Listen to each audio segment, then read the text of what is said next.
We made it back. Ian, can you move over? Ow. Yeah. Sorry. Ooh. Though I fear if we had stayed any longer, that lion would have got us for sure. Santa's still That's okay.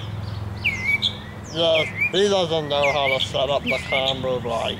Will you just stop that? I'm plenty good at it. It's just I'm not used to working in such snowy conditions and, you know, being chased by a lion. We got chased by a jaguar, and did you notice that I had the bad filming? See,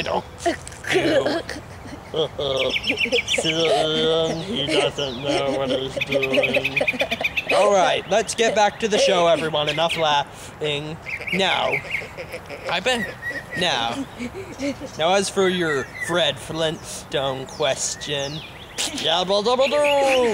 okay, more to the point. Around the time the Ice Age began, roughly about 1.8 million years ago, humanity was not in its present-day form of Homo sapiens. Instead, there was Homo heidelbergensis, which lived in both Europe and Africa. Where'd it get that kind of name?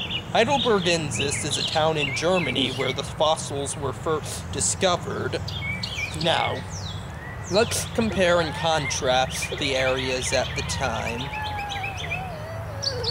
Yeah, Ian, give us a little music. Ian, please knock that off. Live a little. Back to the show. Okay, now anyway, when the Ice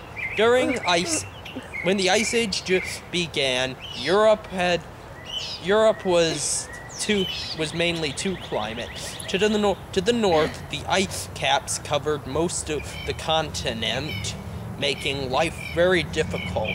But in the south, though it was very cold, it was more bearable, more grassy lands fit for hunting, and lots of wild game. And so, to adapt, Homo heidelbergensis evolved a larger nose to warm air. It also developed a stockier build to conserve heat, and a broader brow ridge.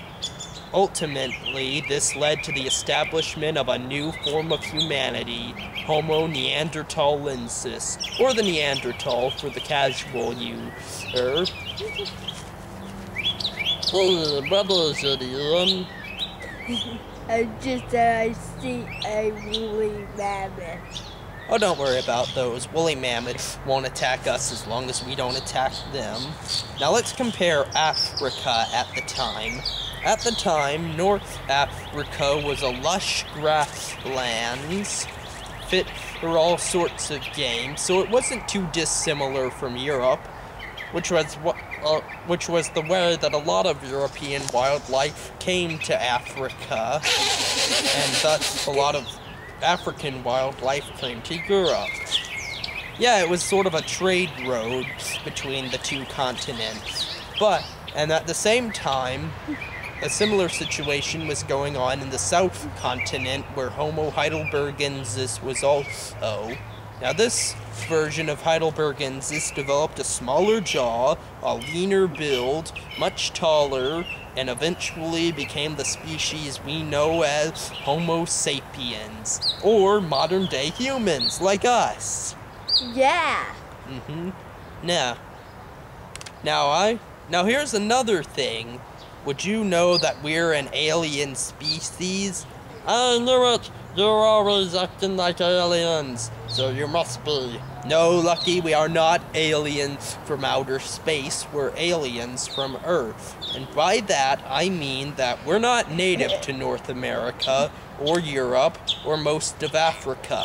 We are native to Kenya, because that's where the oldest fossil human remains have been discovered. So that means we can all trace our ancestry back to the African nation of Kenya. So more to the point about the Neanderthals. Ian, do you see hunters over by those mammoths? No, but I think it's scratched by no, a saber saber-toothed tiger. No, there weren't any saber-toothed tiger here. See, that's another common myth. Saber-toothed tigers died out when the Ice Age was died out at the end of the Ice Age, and they lived in North America and South America. So there's no saber-toothed tigers in Europe. Though there are hunters over there. Let's get a closer look.